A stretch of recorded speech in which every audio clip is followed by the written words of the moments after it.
কি নাম? আসেন, সমস্যা নেই, গাড়ি হারাবে না। বাড়ি আমার এখানে। কি নাম? মোহাম্মদ শাহাদত হোসেন। শাহাদত হোসেন, আপনাকে অনেক ধন্যবাদ যে ভাই আপনাদের প্রশ্ন পর্বে এসেছেন। আমাদের সরাসরি প্রশ্ন, এখানে আপনি সময় নষ্ট করবো না, একটা প্রশ্ন তুলেন, উত্তর দিতে পারলে পুরস্কার পাবেন, না দিতে পারলে তা পুরস্কার পাবেন। আপনি প্রশ্ন উঠাইছেন, একজন পুরুষ কতজন বিবাহ করতে পারে? একজন পুরুষ কতজন বিবাহ করতে পারে? 7টা বিবাহ করতে পারে। মাত্র মাত্র 7টা? না, হাদিস অনুসারেই তো মনে হয় 7টা। দেখেন চিন্তা করে আর কিছু আছে কিনা। না, আমার জানা মতো 7টাই, আমি সঠিক জানি না।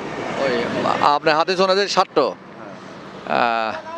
আসলে আপনাকে এটা জানা দরকার যে একটা পুরুষ কোরআনের রেফারেন্সে বিয়ে করতে পারে, কোরআন হাদিস দিয়ে 4টি বিয়ে করতে পারে। যদি ভাত দেওয়ার সামর্থ্য থাকে তাহলে সব স্ত্রীর সাথে সমান ব্যবহার করতে হবে, তাহলে 4টি বিয়ে করার বিধান দেওয়া হয়েছে। কিন্তু বিয়ে করার পরে যদি স্ত্রীদের সাথে ভালো ব্যবহার করতে না পারে, তাহলে তার জন্য একটাই যথেষ্ট, দ্বিতীয় বিয়ে করা দরকার নেই। এই জন্য আমি মনে করি যে যদিও কোরআনে সাপোর্ট দিচ্ছে 4টি বিয়ে করা, আমি মনে করি বাঙালি আমরা তো, আমাদের সততা এরম নাই, যার কারণে স্ত্রীকে ঠিক রাখতে পারবো না। এই জন্যে আমাদের উচিত হবে একটা বিয়ে করেই জীবনযাপন কাটানো। আপনাকে অনেক ধন্যবাদ। তাহলে একটা পুরুষ কয়টা বিয়ে করতে পারে কমপক্ষে? 4টা।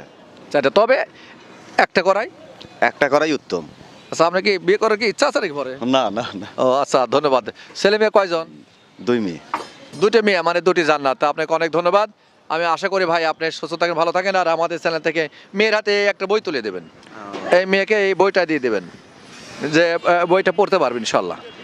আর পারবি, এটা মতো যে নুরানি নামাজ শিক্ষা আছে, যা ওইটা দিলি পারে। আমার কাছে বই আপাতত নূরের নামাজ শিখে সব শেষ হয়ে গেল। এই বইটা আছে 99 নাম, মুখস্থ করলে জান্নাত পাবেন ইনশাল্লাহ।